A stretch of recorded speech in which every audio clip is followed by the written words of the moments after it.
গণভোটের গণরায় কার্যকর না করে গোটা জাতিকে সংঘাতের দিকে আপনারা ফেলে দিচ্ছেন। শুভ্র জাল সৃষ্টি করেছেন 2 আর 2 4টা শব্দের মধ্যেই মারি যাচ্ছে। একটা হচ্ছে জুলাই সনদ আর গণভোট, এটা বিভ্রান্তি। পাবলিক মনে করবে কিরে জুলাই সনদ তো বিএনপি মানে না, যে তার অর্থ আমি বুঝাইলাম।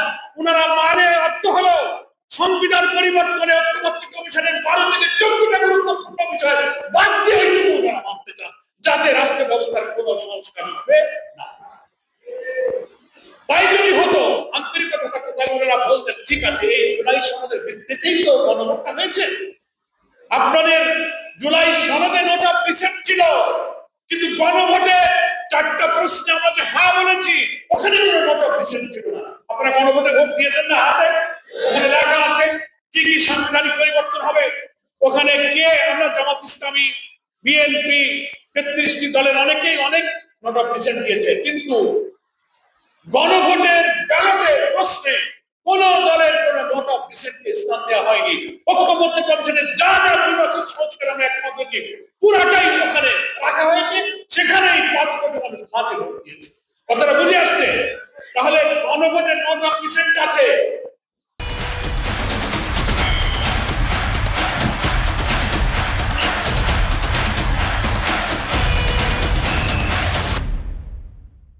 নোট অফ ডিসেন্ট নাই, নোট অফ ডিসেন্ট আছে জুলাই সনদে।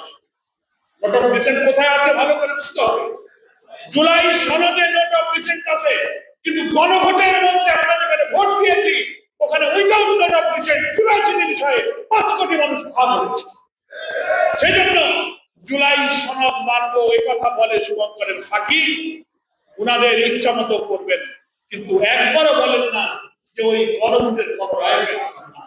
এই জন্য জুলাই সনদ আর গণভোটের থুবড়ে যান আর সংশোধন আর সংস্কারের থুবড়ে যান, এটা তৈরি করে বাংলাদেশের মানুষকে বিভ্রান্ত করে ওনারা বুঝাতে চান যে 11 দল রাজপথে যে আন্দোলন করছে এটা ঠিক না, এটা প্রতারণা, এটা মুনাফিকি, দেশকে অস্থিতিশীল করা। আমরা বলবো আপনারা বরং জুলাই সনদ না মেনে গণভোটের গণরায় কার্যকর না করে গোটা জাতিকে সংঘাতের দিকে আপনারা ফেলে দিচ্ছেন। এখনো সুযোগ আছে, পার্লামেন্টে আপনারা আলোচনা করুন, সংবিধান সংস্কারের জন্য বিশেষ কমিটি গঠন করুন, সংবিধান সংস্কার পরিষদের বৈঠক ডাকুন। আপনারা সংবিধান সংস্কারের সদস্য হিসেবে শপথ নেননি, শপথ গ্রহণ করে এখনো ইচ্ছা করে আন্তরিকতা থাকলে পার্লামেন্টের এই রাজনৈতিক সংকট নিষ্পত্তি করা যায়। আর যদি তা না করেন, এটাকে যদি সংসদে নিষ্পত্তি হতে পারত, সংসদে নিষ্পত্তি না করে আমরা যদি রাজপথে নিয়ে যেতে চান, তাহলে বিরোধী দল হিসেবে 11 দলের অথবা এই গণভোটে যারা ভোট দিয়েছে সংসদে যদি নিষ্পত্তি না হয় 70% জনগণের কাছে নিয়ে ছড়া আমাদের কাছে আর কোনো বিকল্প নেই। সংসদের এই আন্দোলন, সংসদের এই কাজকে